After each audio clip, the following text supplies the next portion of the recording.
Namaskar friends. The new state of Pakistan that came into existence on 14th August 1947 did not begin on a clean slate. In fact, it was born buried under the debris of its contradictions and the legacy of the Pakistan movement that has shaped its development over the past 7 decades, helped, no doubt, by the policies of its rulers. It is this legacy that explains why Pakistan is such a troubled and troublesome state and why its survival is frequently called into question. I am Tilak Devasher and you are watching The Great Game Reloaded. In this episode, I will talk about how Pakistan's problems are rooted in its origins, in its very genesis. But why such a historical journey, you may well ask? Simply because it explains Pakistan's present, because what Pakistan inherited at birth continues to shape its destiny, its geopolitics, its hatred, its anxieties, and its illusions of parity with India. To begin with, the process of partition has left an indelible mark on Pakistan. The bloody upheaval bequeaths a bitter legacy of fear and hatred. In a fundamental sense, partition congealed attitudes among a large section of Pakistan's ruling elite, especially Punjabis, attitudes that have lasted till today and explain the visceral hatred towards India. Apart from creating hatred among communities, the partition of Punjab was based on the distribution of the population and not with an eye on defense. The Ratcliffe line that demarcated the border between India and West Pakistan saw the major cities of Pakistan like Lahore and Sialkot very close to the international border. So, right from its birth, Pakistan's rulers saw their frontier with India as a security nightmare, making the physical defense of Pakistan a priority. This gave the army a salience that has persisted. In episode 9, I had talked about Pakistan's obsessive quest for parity with India. This quest, rather than being buried with the creation of Pakistan, was carried over into the new state and has become an obsession with its leaders and is perhaps the most consistent and overwhelming trend in Pakistan's relations with India. A major dilemma that Jinnah faced was that he could not afford to state precisely what the demand for Pakistan meant. A Pakistan scheme based on Muslim majority provinces would leave out the Muslims living in the Muslim minority provinces like the United Provinces, Bihar, Central Provinces, Bombay, etc. Jinnah had to reconcile the need for autonomy in the Muslim majority provinces with affirmative action in favor of the Muslims in the Muslim minority provinces through a strong centre. As a result, many League leaders did not even know what Pakistan meant. Jinnah never defined it clearly. Was it a secular homeland for Muslims or an Islamic state governed by Sharia? Even his closest colleagues did not know. For example, Khwaja Nazimuddin, who became Pakistan's second Prime Minister, candidly admitted to the British before partition he did not know what Pakistan means and nobody in the Muslim League knew. Think about that. A country created without its leaders knowing what it was meant to be. American journalist Margaret Burke-White correctly identified a key attribute of Pakistan soon after its birth, and I quote, "The bankruptcy of ideas in the new Muslim state, a nation drawing its spurious warmth from the embers of an antique fanaticism fanned into a new blaze," unquote. This vagueness about what Pakistan meant was to have tragic consequences once the new country came into being. It was obvious that Pakistan had not been thought through and that there was no common vision of either what Pakistan would be or of its ideology. Its troubles were largely the result of this fact. Religion came to Jinnah's rescue to garner support for a vague concept. Given the dominance of the landed elite in the League and Jinnah's distaste for Gandhiji's led mass movements, he took recourse to Islam to garner support for the Muslim League.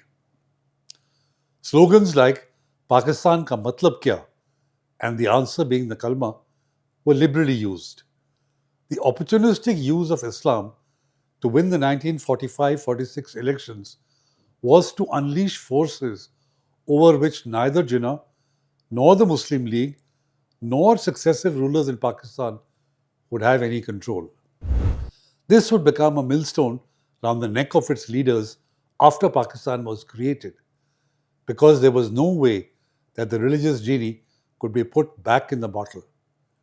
Its leaders still rely on religious unity to suppress ethno-linguistic identities. Then, Jinnah's early demise created a leadership vacuum, the impact of which could have been contained had a strong Muslim League been able to fill the breach. This was not to be, primarily due to the nature and structure of the League. The Muslim League did not fight for the creation of Pakistan through a political mass movement. It had no organization worth the name. Till the end, the League was a club of the Muslim elite, and that too predominantly from the Muslim minority provinces that remained in India. Pakistan remained dependent on landlords and peers to deliver votes on the one hand and on the British to smoothen their way as representatives of the Muslim on the other. The British midwifing its birth was to have a lasting impact on Pakistan. It was British spoon-feeding that made the Muslim League the representative body of the Muslims as an effective counter to the Congress and made Jinnah a sole spokesman. Without the active assistance of Britain, none of this would have happened. But getting everything on a platter ensured that there was no political training and no seasoned leadership could emerge at various levels. It was the Congress that struggled for India's freedom, with almost every Congress leader, including Gandhiji, Nehru, Patel, etc., spending years in British jails for demanding India's freedom. On the other hand, not a single League leader, including Jinnah, was ever sent to prison for seeking Pakistan. Let me repeat that. Not a single League leader, including Jinnah, was ever sent to prison for seeking Pakistan. The only time Jinnah went to jail for a night was for unruly behavior during the annual Oxford-Cambridge boat race sometime in the 1890s. Jinnah himself claimed this as a virtue to Lord Mountbatten, and I quote, "All the Muslims have been loyal to the British from the beginning. None of our leaders has ever had to go to prison for disloyalty," unquote. An additional facet of the Muslim League was that to demonstrate itself as the representative Muslim organization of Indian Muslims, it developed a mindset of narrow-mindedness, treating any opposition to it as illegitimate. Such political intolerance would become the template in Pakistan. As Liaquat Ali put it, and I quote, "The formation of new political parties in opposition to the Muslim League is against the best interests of Pakistan," unquote. Such intolerance is widely visible in Pakistan even today. Once Pakistan was created, neither could the religious genie be contained, nor could the weakness of the Muslim League be kept hidden, nor could the vagueness of what Pakistan was meant to be sustained. Seeking parity with India, especially military parity, has been perhaps the single most important factor that has warped Pakistan's development.